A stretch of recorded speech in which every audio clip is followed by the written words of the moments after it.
Hello there, you're watching the press preview live from Edinburgh, a first look at what's on the front pages as they arrive. And it's time to see what's making the headlines. I've got with me the political reporter with The National, Abbi Garton-Crosbie, and the political editor of the Scottish Sun, Rachel Watson. Very welcome, all of you. Well, let's see then what's on some of those front pages for you. And starting with the Scotsman, well, it's dominated all the papers with an image of Nicola Sturgeon, this one peeking out of a window on the day that the First Minister announced that she was stepping down. The Financial Times describes the Scottish National Party as being at the crossroads after Nicola Sturgeon's resignation as Scotland's First Minister. The Eye has this headline: Independence dream fades as Sturgeon quits. The National quotes from her departure speech earlier today, saying it's been the privilege of my life, while the Metro writes a political obituary for both Nicola Sturgeon and Jeremy Corbyn. He's been banned from standing as a Labour candidate at the next general election by Sir Keir Starmer. And then in other news, the Mirror reports on new developments in the case of the missing mother of two, Nicola Bulley. As does the Express, its headline, high-risk Nicola had issues with alcohol. And a reminder that by scanning the QR code that's on the screen during the programme, you can check out the front pages of tomorrow's papers while you watch us discussing them all. And as I say, joined tonight by Abbi Garton-Crosbie and Rachel Watson. Well, now, let's go through, first of all, before we look at them, it's been such a momentous day. It's been so unexpected, I suppose, certainly in terms of the timing and perhaps slightly in terms of the manner of the delivery and the personal nature of that resignation statement by Nicola Sturgeon. So let's start with the Eye, which talks about the independence dream fading as Sturgeon quits. And Rachel, that's the prime directive of the SNP. That was her lifelong political ambition, and it didn't happen. Yeah, and that's obviously where attention will go to in the immediate point of Nicola Sturgeon's resignation. We know that this was a big moment for the First Minister following the Supreme Court judgment last year that she could not unilaterally hold a referendum and call one in Scotland by herself. So she looked to this other way forward that she felt wasn't perfect but might help get to that point, which was the de facto referendum, using the next general election as a referendum, as a vote on independence. But that wasn't popular. There was polling at the weekend that showed just 21% of voters in Scotland backed this idea. There's also been senior figures within her party, including MPs such as Stuart MacDonald, who have raised issues with this. They weren't happy with this and didn't believe this was the right way to go. They felt building momentum for the cause. And I think we're just weeks away from this special conference that the SNP were planning to hold and discuss this option. And Nicola Sturgeon cited this in her speech today, that she felt leaving before this conference would give the SNP space to discuss it. And I think this is one of the key reasons. She didn't really want to go there and say what the key reasons were for her leaving, rather that it was the time, she felt the pressure, or she wanted to kind of start making those moves away from politics. But speak to anybody and they will see that the fact that she was finding it difficult to move on with the independence cause and gain support not only with the public but her own party will be a key reason for her decision today. Abbi, your take on that? Independence seems to have gone a bit further away rather than got closer. Well, Nicola Sturgeon, although she has been the face of the independence movement for the past 8 years, isn't the only person involved in the independence movement, and it is much bigger than one person. I don't think that her resignation means the dream is dead, but I do think it signals a new era of the SNP, of the party, and of it needs a bit of new blood to come in, and they need to establish what the plan is going forward. Is it going to be a de facto referendum? Is there another plan? And she's obviously made it clear that she doesn't have the energy to do this and wants to hand it over. But in terms of her political legacy, we've all been talking about how long she's been in politics and how young she was when she started. When she was starting back then, when she imagined her stepping away from politics as much as she is, it would have been having delivered in triumph an independent nation. Of course, that would have been her ideal situation, but the Supreme Court ruling put a massive block in the way of that, and there's no really... The UK government isn't going to give a Section 30 order, then we're stuck a rock and a hard place right now between people who want an independent referendum and the UK government blocking it. So while Nicola Sturgeon hasn't achieved her dream, she has achieved a lot, and she also has brought independence to some of the highest points of share for yes in polls. She has, changed the discussion around it. The party is a lot more progressive now that she's been in charge. There's a lot more feminist undertones, women's health plans, things like that, aside from independence. So she has had a massive impact. Maybe she's not achieved her top dream. She has achieved a lot. I think that is... Well, let's talk about the future of the SNP and, of course, what her successor, whoever that may be, does. Let's have a look at the Financial Times, which points out, as I say, they're all on more or less the same story. The SNP's at a crossroads after Sturgeon steps aside as Scotland's First Minister. Rachel, then, whoever takes over, how do they carry on that legacy and that key pledge about the next general election being a referendum on Scottish independence? Do you think they keep that or they distance themselves from it? It depends who it is, and that's going to be the key thing with candidates who, nobody's come forward yet. We know that there's talks going on between a few behind the scenes, but nobody's come forward yet, and I think the key issue here will be what candidate says what about independence and how they want to go forward. It's been a huge kind of strain on the party in the past. We had talk about a plan B and a plan C when it didn't look like a Section 30, as Abbi said, was going to come from the UK government and allow that referendum to take place with the backing of the UK government. So I think what will come next is we will hear a lot setting out the stall on what people believe, and I think this de facto plan has had a lot of criticism, so I think candidates coming forward will be thinking really deeply about whether this is something that they want to take forward. But as Abbi said, the party really is stuck between a rock and a hard place on this, because what is their way to move the movement forward? How do they now progress the cause for independence? Because there is no way for them to hold an independence referendum at the moment. And we have, do they look towards the de facto referendum, a way to try and manoeuvre forward with that, or is it building support? Nicola Sturgeon's been someone who's always been a little bit more cautious than some in the party would like. She's never spoken about a wildcat referendum, for example. She's always held back, and that's gained her criticism from some quarters. If you look at the former First Minister Alex Salmond, for example, and his Alba party. And it will be interesting now to see what candidates come forward and whether people say that they would be up for something like that. What kind of candidate, what kind of new leader do they need, Abbi, in your estimation? Do they need somebody to try and unify them? I mean, there are quite clearly splits, well, certainly divisions within the party. They've been pretty clear over the last few weeks and months. And does such a candidate exist?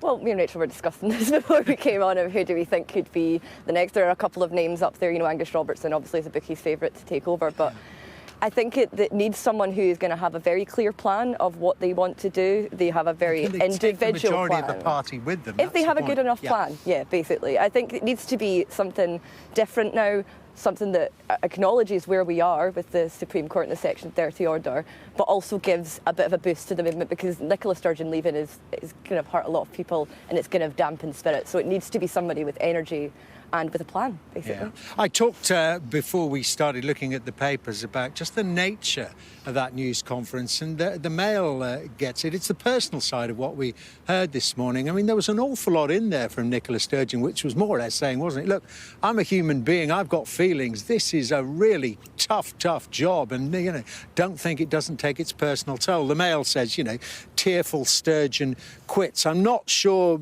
perhaps she did, I'm not sure she actually did tear up, but she kept saying, Rachel, that she was very close to it. Yeah, she did look I was in the room this morning, and she did look like she was fighting back tears at one point, especially when she spoke at the end as she thanked her family and her husband. And I think it is those personal issues that the First Minister brought up. She spoke about not being able to go for a coffee and things like that. And, she admitted nobody's going to get a violin out for her because, she has been First Minister. It's been her decision to stay on for as long as she has. But I think, everybody knows staying in a job like that through the COVID pandemic, it takes its toll. We had Jacinda Ardern, who announced her resignation just a few weeks ago. And at that point, Nicola Sturgeon said, I've still got plenty in the tank, I'm not going anywhere anytime soon. But I think those few weeks, she's been reflective on it, and she's realised that actually now is the time to go. And, it's not just the independence issue that has been a problem for Nicola Sturgeon. There's other major issues.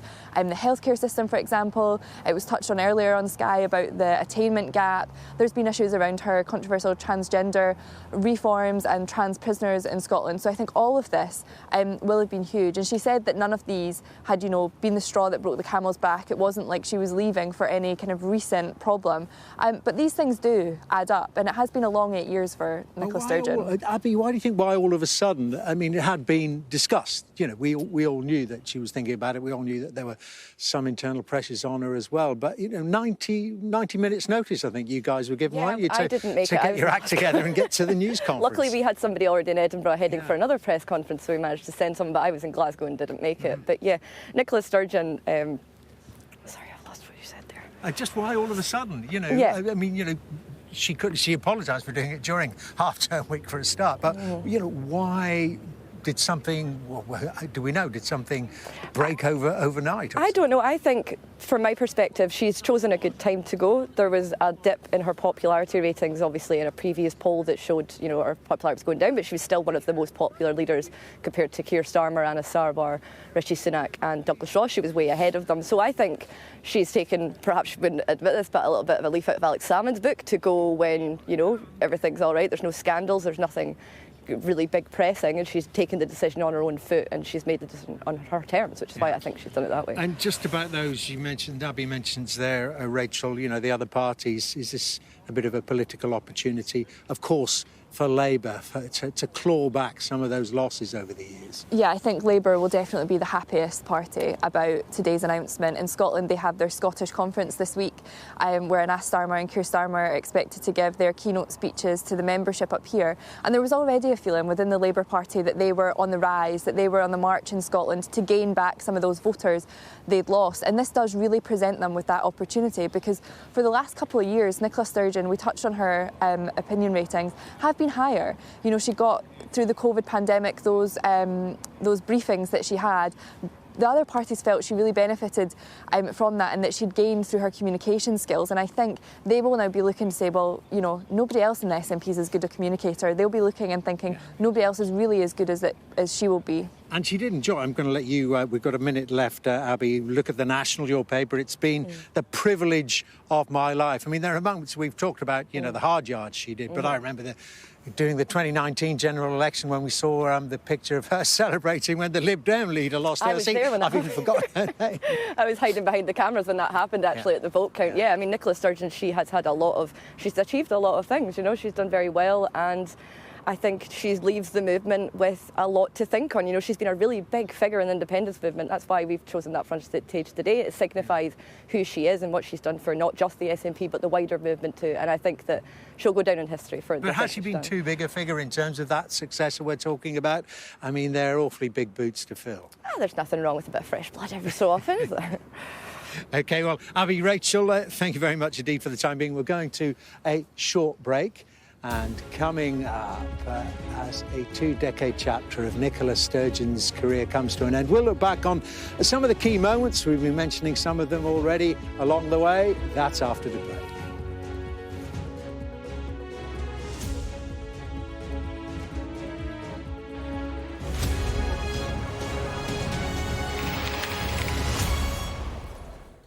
You are watching the press preview. With me now, Abbi Garton-Crosbie and Rachel Watson. We are discussing the front page of the papers, which are all, of course, reacting to Nicola Sturgeon's resignation. Her dramatic news conference today, ending her time as First Minister of Scotland after 8 years. And Abbi, you want to look at your paper again. The National has inside it, pages 8 and 9, the key moments during Nicola Sturgeon's time as First Minister, some of her greatest hits, so to speak. 58% high watermark in the polls of people who wanted independence. Of course, her handling of the COVID pandemic, those regular, daily, for quite a while, press conferences. COP26, let's mention that.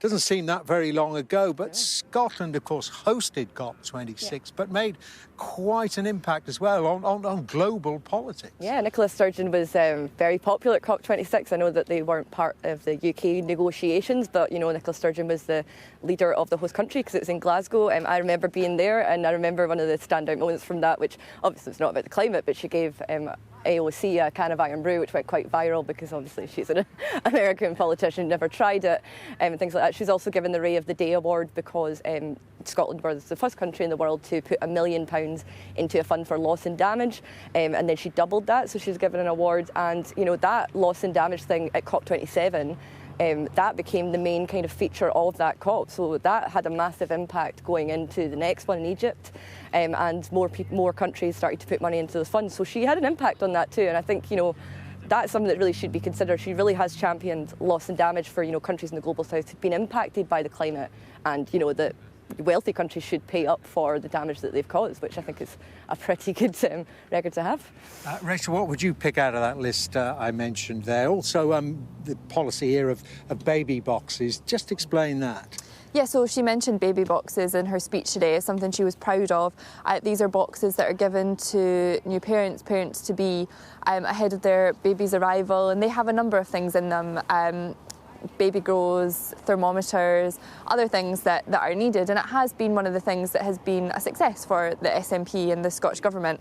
But again, as she faced many questions at her press conference, and as we mentioned on the show today, there are obviously things that Nicola Sturgeon will want to talk about and people in the party will want to be reflective on at this time. But at the same time, she is still First Minister. She still has a job to do before she steps down. That includes, today teachers rejected the latest pay deal from the Scottish Government, so we know schools are going to teachers are going to go on strike again and schools will close. The NHS still facing huge pressure and needs the help and support of the Scottish Government, and other questions that the First Minister is facing on a whole range of policy at the moment that she might not be too proud of as well as she steps away. Yeah, I mean, that's the point, isn't it, Abby?